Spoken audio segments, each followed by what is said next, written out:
The Innovators Network. Welcome to the Killer Innovation Show, the longest continuously produced podcast in history. Each week, Phil McKinney brings you the insights and strategies to amplify your creativity and innovation skills. Here's your host, Phil McKinney. This episode is sponsored by Zoom. With Zoom, you can streamline your communication, collaboration, and creativity all in one place. Zoom is the market-leading platform that provides video meetings, voice, webinars, and chat across desktops, phones, tablets, and conference room systems. To learn more about Zoom and sign up for your free account, visit killerinnovations.com/Zoom.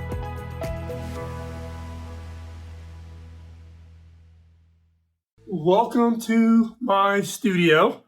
As I've been talking about for quite some time now, we are actually in the process of rebuilding the studio.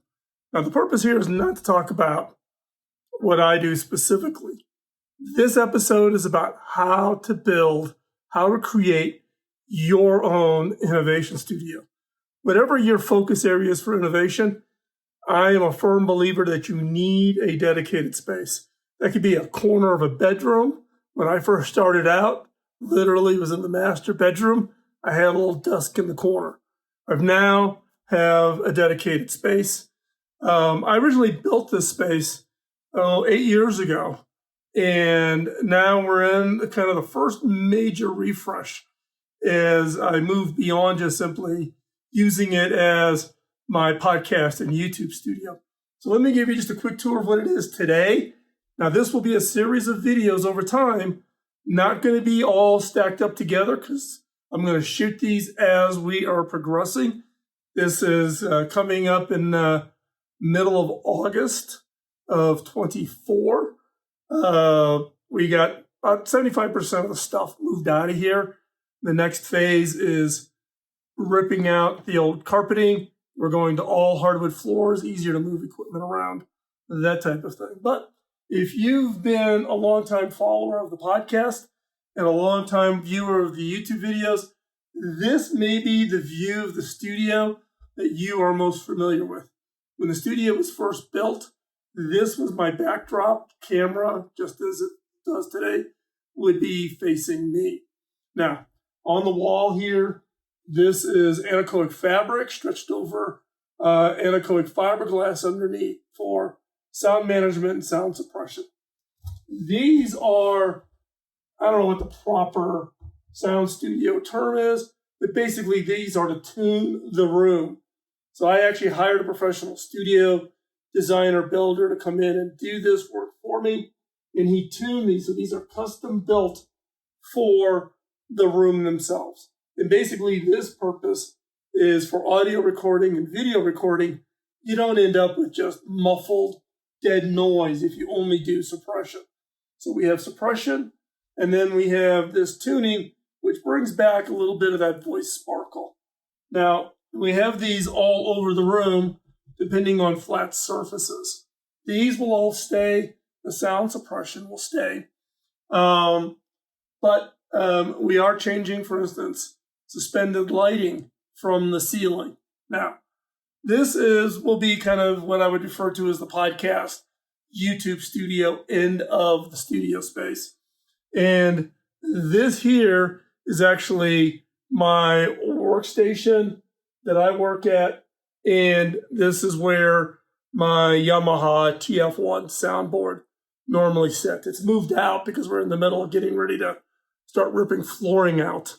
So the videos that you most recently have been watching with the monitor behind me is me sitting literally right there and recording it as the rest of the room is being modified. And so this is kind of the end of the studio that most of you would be familiar with if you've been watching. And again, the purpose for this end of the studio space is for audio recording and for the YouTube video creation. I also historically have done a number of Zoom meetings. I had a green screen on the other side of this where the camera literally sits.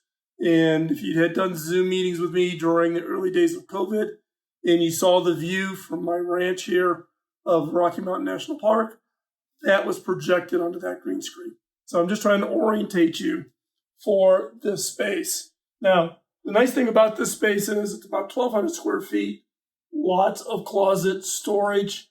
This is used primarily to keep track of all the paperwork and my historicals, drafts of books that are in process, etc. In this other closet here is where shipping occurs for people who order my book or the card decks over from innovation.tools. You can laugh. That is actually the total extent of the storefront operates out of that closet. So not a big operation. Again, you do that to drive revenue. All the money we make, profit after, the out-of-pocket cost for the books and producing the card decks, all the profits go to charity. So this is this end of the studio. Let's take a look at the other end of the studio. So this is the other half of the studio. Historically, this has just been used for storage and other things, but we have cleaned it all out and now are in the process of, again, all of this carpeting comes out. It's coming into all hardwood floors. I'm going to get a bunch of comments. The echoing from the hardwood floors, etc. Well, part of the reason we're taking the carpeting out is not just making it easier to move things around, but also for my allergies. As you probably know, I have a chronic cough condition, and it's from allergies, primarily dust and dust mites. And carpeting is horrible.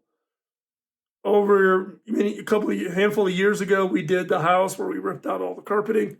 I didn't want to mess with the studio at that time, but as you can tell from my voice, the cough, and that's gotten bad. So we're going to rip all this carpeting out. That's actually the next step. And then after that, we're going to actually mount a lighting grid from the ceiling. So there'll be no light stands, no cables on the floor at all.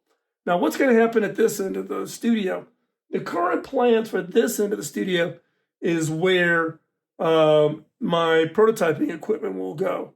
So that will be like 3D printers, laser cutters, things that I use, my Adrenos, all of those, any of those types of things that I use for building prototypes or building up concepts.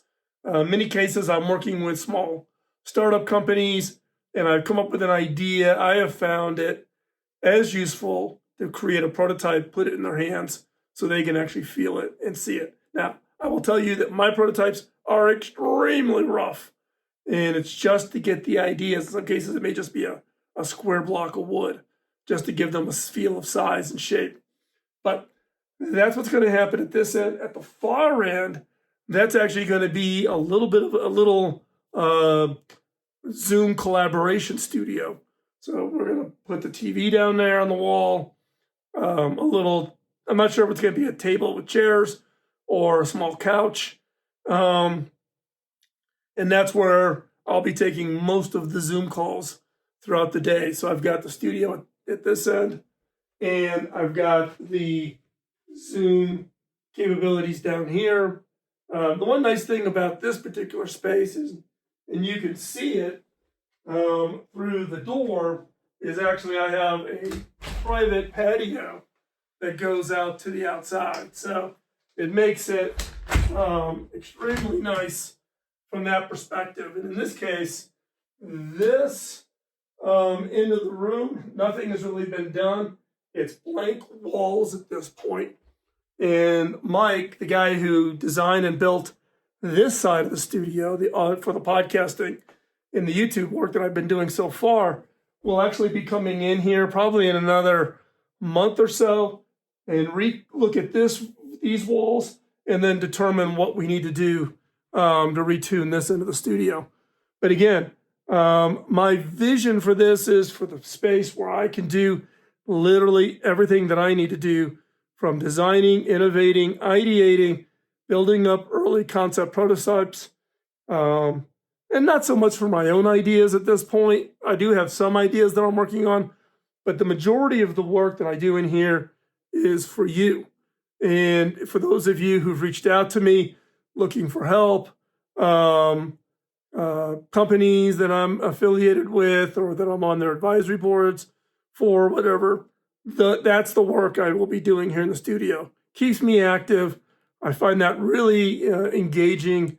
But what's going to happen now again, this is going to be probably between now and I'm hoping to have this pretty much locked down and ready to operate starting January 1 or right after CES.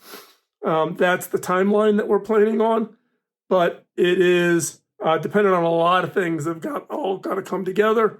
But I'm going to show you the process of how I think about designing my studio, my innovation studio, just like an artist studio, just like a music studio. In this case, this is my innovation studio. And my creative output comes in the form of the podcast, the YouTube videos, prototyping, ideas, coming up with new tech, new things, working with inventors, innovators, creatives from around the world. So hopefully that gives you a little bit of insight. This is the generic space. When you're building your own innovation studio, you're kind of stuck with whatever space you have. This was already here when I bought the house. It was one of the things that attracted me to it. It's at the far end of the house. It's away from everything else that's going on. There's actually a breezeway you have to walk through to get to this space. So it's quiet. The only negative is right below me is the garage. So if anybody takes any of the cars in or out, that will cause noise. And so there's just a little coordination whenever I'm recording an episode. So if you have questions, if you're doing your own work on your own studios, post them down below. If you've got suggestions for my studio, things to do differently. For one thing, for instance, is I used to have shelves in here. I've gotten rid of all the bookcases, and I'm going to rolling tool chest, the really nice high-end butcher block top tool chest with lots of drawers for all of my equipment. One dedicated for all my audio, my microphones, etc., for recording. Another for all the video work. Another dedicated to my Adrenos and all of those, my hardware parts kits. And who knows what else we will build in here. So if you have suggestions, send them over. Become part of and track the progress as we go forward. And again, I'm a firm believer to have a dedicated space. It doesn't need to be a dedicated room like this. It can be at the corner of a master bedroom. It could be a closet in your house. But have some place that when you walk in, you mentally are telling yourself, it's time to create. Okay? With that, I'm going to wrap this up. I've been trying to keep these things short, but once I get started, I can't stop because I get so excited about this. But before you go, make sure you hit that subscribe button. That way you don't miss any of the episodes, whether it's this or any of the other pieces. Again, we're on about an every other week process of putting out new content. So, because we're kind of trying to take a little bit of a summer break. We just got back from Seattle. But subscribe here or wherever you get your content, whether it's on YouTube, Apple, Spotify, iHeartRadio, wherever you get your content. And we'll be back soon with another episode. And if you've got your suggestions, again, post them in the comments. We'll talk to you real soon. Bye-bye. Podcasting nonstop since 2005, this has been the Killer Innovation Show on the Innovators Network. This show is distributed by the Innovators Network. For more information and other great shows and content, visit theinnovators.network.